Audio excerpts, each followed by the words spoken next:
Hey everybody, I am Phillip Blume, and today we're going to talk about 3 easy steps to recreate classic Hollywood headshots.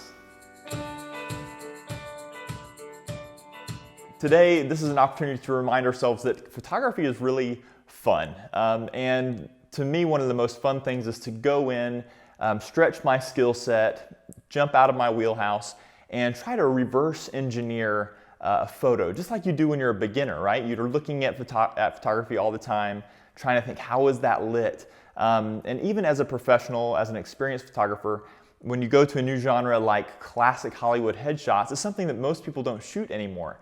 And it's pretty unique, so you can get back into that zone.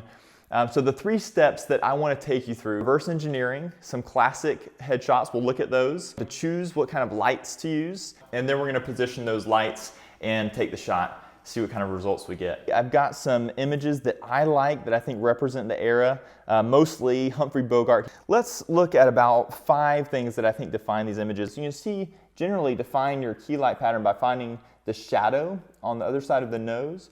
You can see the shadow right here under his nose.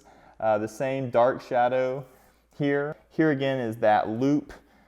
Here it is again, that loop of shadow under his nose. And here it's a little bit harder to define, but we can see that his cheek is lit slightly and that loop appears here.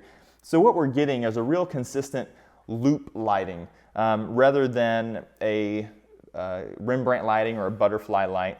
The quality of light here is pretty easy to pick up on. A lot of what we shoot is these days for contemporary, commercial, that sort of thing is very soft, but just look at the contrast here.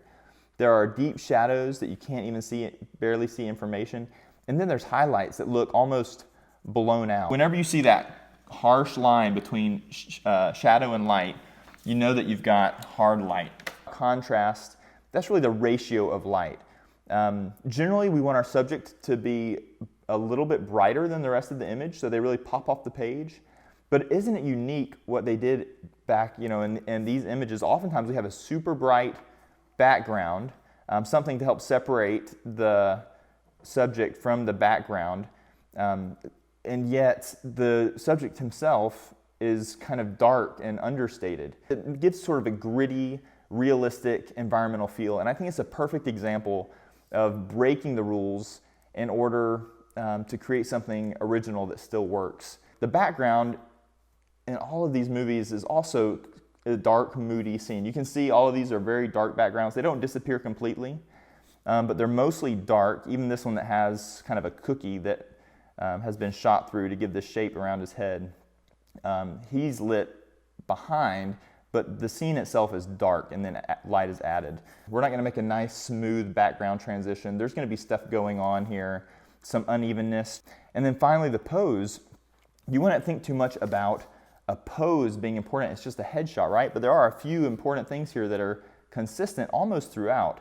For one thing, this is kind of a classic example of a 2/3 portrait. He's looking away from camera so that his ear is just hidden. You can see you see the ear here, but there's nothing here. You can see this ear, but no ear. In James Cagney's case, the same. You can see the ear, no ear here. This is the rare example where you see a little bit of that other ear, and you can see both, but overall, that's the trend. We don't get a big view of his neck in any of these. His chin is always falling below his neck, partly from his leaning forward and partly from the slightly higher camera angle. But we want to have that distinct jawline for sure. And I think if we can recreate that, then we can recreate something within this classic Hollywood genre.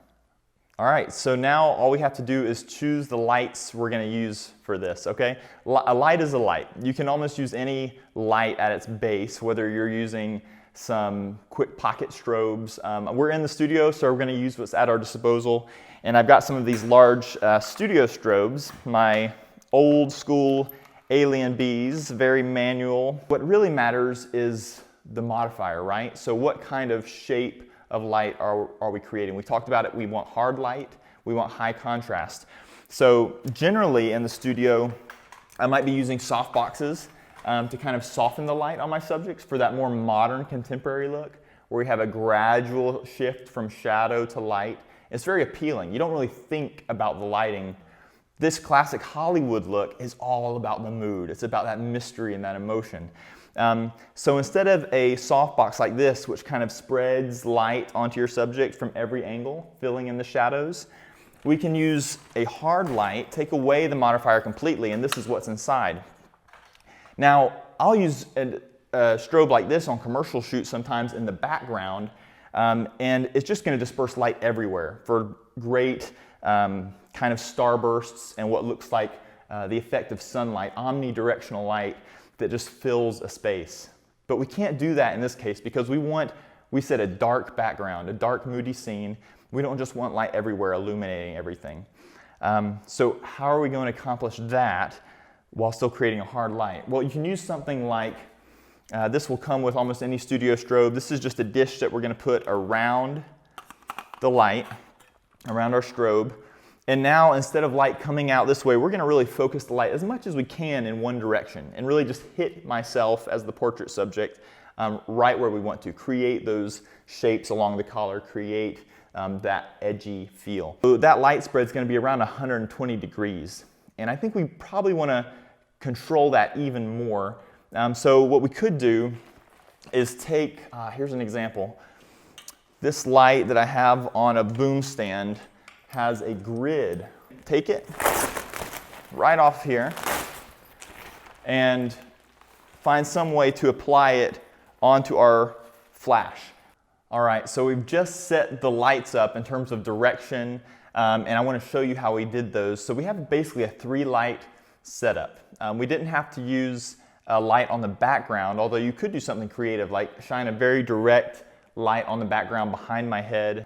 So we started with the back lights, but we simply used a little bit of this handy gaffer's tape. You should always have some gaffer's tape to stick our softbox grids onto those bare lights behind us. So I've got one that I wanted to use to really recreate this image. Now, this image has the highlight on the right cheek bogey there, Humphrey Bogart, but in my case, my quote-unquote good side is my left side. The reason for that being, everyone mostly has their nose sort of tilts one direction or the other. And my nose really tilts this way quite significantly. So if you light this side of my face really heavily in a high contrast situation like this, you'll see a really bright nose that kind of passes the center point of my face and it looks kind of distorted. So to lessen that, if I light this side of my face, then it looks like a smaller bit of nose lit. And this can fall into shadow and be less distracting. So we're going to reverse this whole picture. I'm just going to light my cheek. I want to draw my brim of my hat here to kind of shadow my eyes. Usually we're putting light into the eyes, right? But this is a whole different mood. So it's okay if we have this bright hot spot on my cheek and everything else goes dark. We did a couple test shots and we dropped the height of this boom stand pretty far down to make sure it's not lighting the top of my hat too much. It was just really bright up top and there was no real shadow on the hat. We wanted this light to be super high. We kept bringing it in closer and pointing it down more. Remember, what we're going for is like this stage light look, right? Old Hollywood was barely removed from all stage plays, and they're still lighting the scene almost like a stage in a theater. This being up high gives my hat a nice highlight, whereas my cheek down here is highlighted, and it creates a nice line, a nice sort of contrast and highlights up high and down low that sort of cause your eye to circle around in the image and stay in the image for a minute. Most important here is the key light. In my normal work, the key light would be somewhere out in front, to the side, but in front, to add a little light to the whole face. In this case, I have the light 90 degrees right beside me. It's not going to light anything other than this side of my face. I've got it up a little extra high. I'm going to be seated. Normally I would have this light just above eye level. I've got it nice and high so that the brim of my hat will actually shadow my eyes. We're all set. I'll just sit in place of my assistant here and take a couple test shots.